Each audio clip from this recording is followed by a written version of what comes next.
APU. American Public University is proud to present The Everyday Scholar.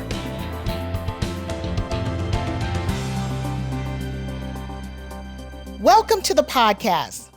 I'm your host, Kandis Boyd Wyatt.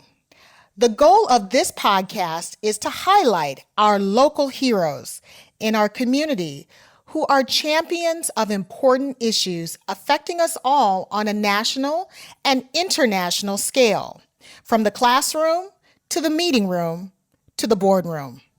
Today, we're going to add to that very important discussion happening both nationally and internationally regarding the importance of understanding the genetic imprint behind many diseases affecting the community.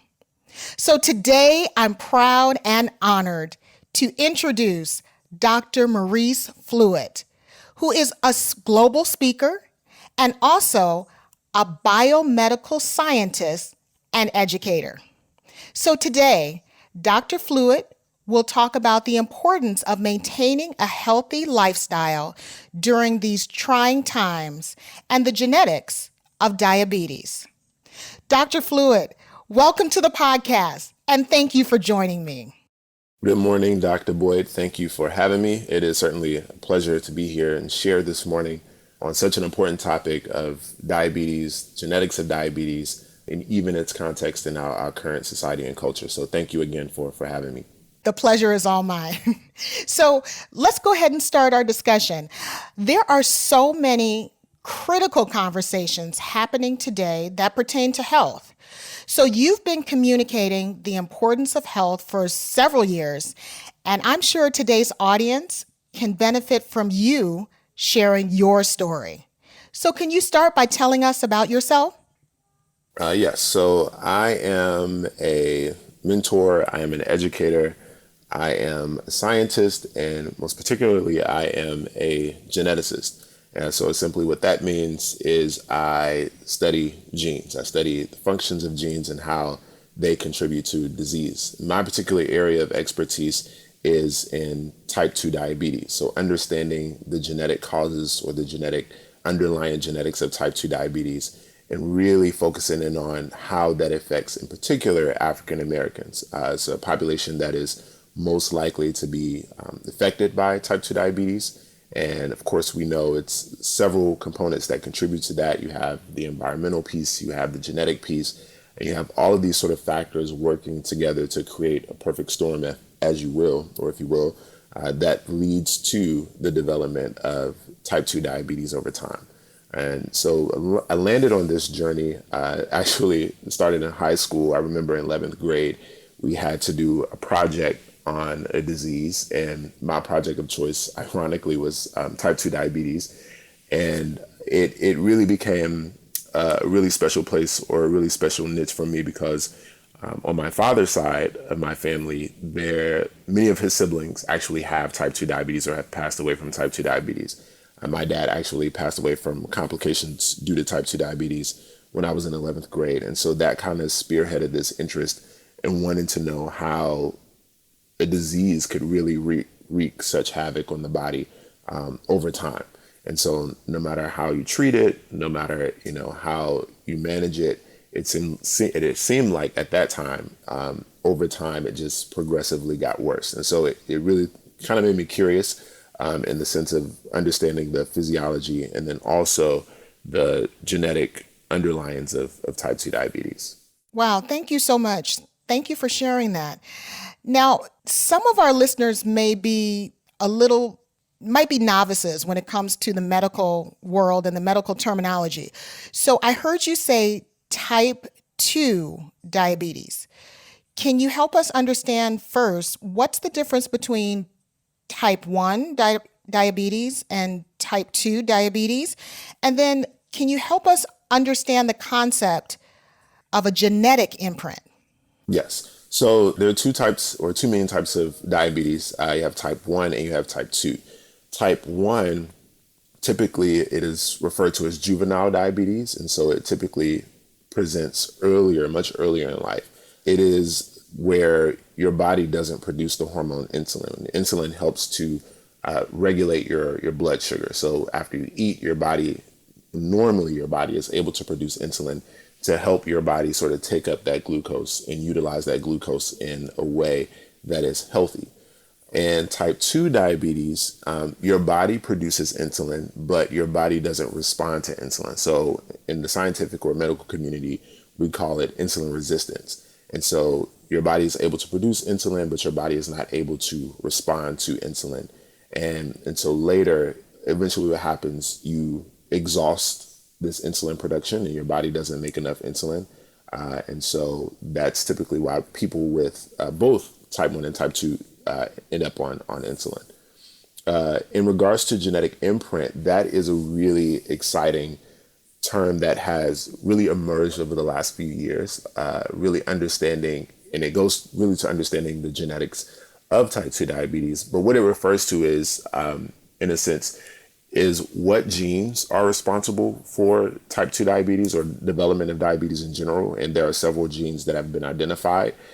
What is really interesting is that when you begin to break it down by race or ethnicity, you sort of lose some of that power that these genes have to predict one's risk of developing type 2 diabetes. And so if we move a little bit further in talking about genetic imprint, the focus, at least in my area of research, is really understanding what are those sort of ethnic specific signatures or ethnic specific imprints. So for example, I focus in on an area of research that is known as epigenetics. It's a big word, but simply what it means, it really means how your genes can be modified, how the expression of your genes can be changed without actually changing your DNA. And so think of it in the sense of a light switch, how when you go into a room, you cut the light on, you cut the light off. And so in this case, the light itself, the light switch itself, would be considered one of those epigenetic modifiers, but you don't change the wiring, if that makes sense. So pretty much how can I turn on and off a gene without changing the actual sequence of the gene itself or the sequence of DNA itself? And so that's what we refer to when we talk about genetic imprinting, which it has been really big in cancer and understanding cancer, and now has made its way into really understanding some of those complex diseases like diabetes. Wow, thank you so much.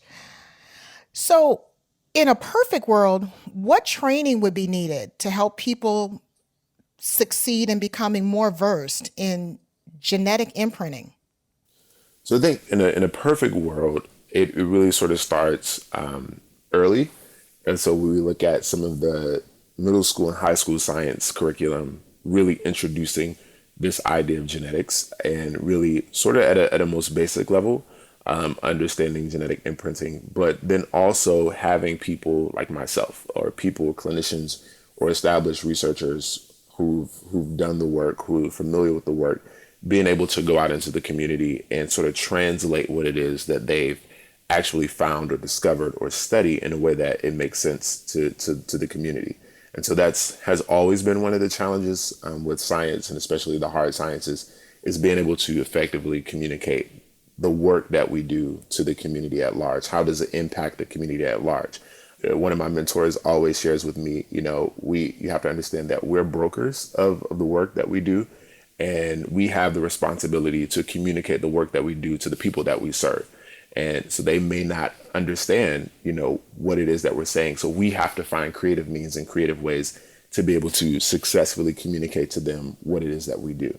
And so really it goes back to, again, starting that pipeline of middle school and high school, but then also understanding our responsibility as scientists and physicians to effectively communicate to the people that we serve. I think that's a great response. The information is only as useful as the ability for you to translate it in a way that people can understand. So that's great. So let's talk about our current situation and the global pandemic. So how has COVID-19 shined a new light on the importance of physical health? This is an excellent question. So COVID-19 has definitely shined a light on just some of the disparities that we see in particular in certain communities. Ironically enough, diabetes falls into that category. So persons with diabetes tend to fare worse if they contract COVID-19. And so what this global pandemic has really shined on is that, the importance of taking care of oneself, getting your regular checkups. There are a lot of people who contracted COVID-19 and didn't realize that they had underlying conditions. So they just happened to contract this virus, and all of a sudden they're finding out that they have hypertension, they have type 2 diabetes, all of these things that sort of add fuel to the fire of COVID-19, right? So it really is getting the checkups, checking in with your family, but also practicing healthy behaviors, practicing a healthy lifestyle. So watching what we're eating, exercising on a regular basis, even if it's 30-minute walk a day, just small steps to kind of minimize or reduce that burden that we see with COVID-19. Thank you so much, Dr. Fluitt. And we'll be back right after this very important message. Protecting the public from health challenges such as epidemics requires people with knowledge and skill who are capable of being change agents. At American Public University, you will learn the skills needed to improve today's public health in local communities and around the globe. Take the next step and apply today at study@apu.com. Welcome back. Today, we're talking to Dr. Maurice Fluitt, who is an assistant professor at the Howard University College of Medicine in the Division of Endocrinology and Metabolism. So I want to go back to something you said earlier. You mentioned genetics and the ability to start teaching these concepts at the high school level. So what changes do you think should be made to curriculum to make students at all levels more aware of the importance of physical health? I think that has been a challenge for some time, to really highlight the importance of physical health. I think with the Obama administration and with First Lady Obama, that's something that she sort of put at the forefront, that really placed emphasis on the importance of physical health at all levels of schooling. I think that's something that needs to continue. And so down from diet, down from activity at school and at home. And I think those sort of practices, those two worlds kind of have to merge, because really our kids spend time at school, but a big part of their learning occurs at home. And so really having parents sort of practice or demonstrate those healthy behaviors. And so if that is increasing physical activity at school, whether through PE, whether through recess, whether providing some sort of period where there could be some sort of activity besides sitting at a desk. And then also at home, parents allowing their children to play or going on family walks or exercising, and minimizing their television time and watching what it is that we actually consume. I think those sort of practices help in stressing the importance of physical activity at a younger age and sort of planting those seeds. And over time, what we'll see that people will become more healthier and healthier. So you also mentioned earlier that it's really important to know how to translate this information in a way that the community can understand it. So what are some of the critical soft skills that are needed to help others understand physical health issues? So it's interesting because typically when you think of the personalities of scientists, and in particular in my field of genetics, they don't always have those soft skills to be able to interact with people. And so one of the things that I found in my young career is just being approachable, having a smile, wearing a smile, listening to people, taking the time to listen to what they're saying, hearing what they're saying, and then providing information for them or being able to answer their questions. I've found that to be really helpful. And so it really is, in a sense, providing a friendly demeanor. Yes, you're smart. Yes, you know this information. That can be intimidating, but when you're interacting with someone who is not familiar with the work that you do, they're essentially going to be the stakeholder in continuing or advancing your work. And so it really befits us all to be able to effectively communicate to them. And so practicing our communication, being well-versed or becoming familiar with their community, their lifestyle. I think one of the reasons why I've had success in such a young career is that I've been able to sort of build that bridge or connect with diverse people and understanding people who come from diverse walks of life. So everyone's not going to be fortunate to understand what it is that we do, but how can I make them feel comfortable enough and trust me enough so that they can buy into what I do? Thank you.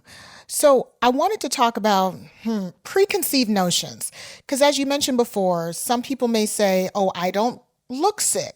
I don't think that I'm sick. This might be a taboo subject for some people.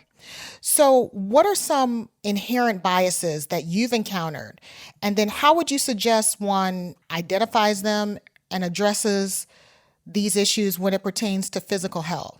So listen to your body. That is the biggest thing that you can do. And I know often, especially as men, we don't always listen to our body. And so our body could be telling us to slow down. Our body could be telling us, maybe I shouldn't eat any more of this. And we'll keep going, or we'll push it off as something else because a fear that we have of doctor or fear. I know for me, it is the fear of like, I'm going to go to the doctor and they're going to be like, boom, you have type 2 diabetes. That has been a fear of mine. But listening to what it is that your body is saying and not being afraid to go in, because the reality is oftentimes the earlier you're able to catch something, the earlier you're able to intervene on a disease, the more likely you are to be able to manage it in a much better way. I remember a couple of years ago, I was at a conference and it just felt like my arm was just tingling for like 3 days straight. And I remember when I came back home, I didn't want to go to the doctor because I was concerned that it was going to be something serious. But when I went to the doctor, he just highlighted that it is stress. It was stress related. So again, it goes back to listening to your body, laying aside the pride. There could be fear, there could be reservation there. But at the end of the day, the goal is to be as healthy as possible. And the only way to do that is to listen to what your body is saying, not what you're telling yourself in your mind that you're fine. Listen to what your body is saying. Yeah, that's a great point. Now, I know that we have a lot of resources out there on the internet that people use and sometimes misuse to self-diagnose. So what are some resources you have used or provided in the past to help individuals become more aware of how to address physical health issues? I always caution the use of that because you can always misdiagnose or self-diagnose. When you do search for those resources, it's always important to use reputable resources. So in the case of like diabetes, the American Diabetes Association, WebMD is a pretty decent source to utilize. But I would always encourage people to check in with their physician, check in with your primary care doctor. You should have a relationship with them where you're able to check in and let that be sort of the authoritative voice. So you may go with this idea, these are the symptoms that I'm having. I looked it up and this is what I'm thinking. But finalize that with your physician. Okay, great. Well, Dr. Fluitt, thank you for sharing your expertise and your perspective on this issue. And thanks for joining me again for this podcast.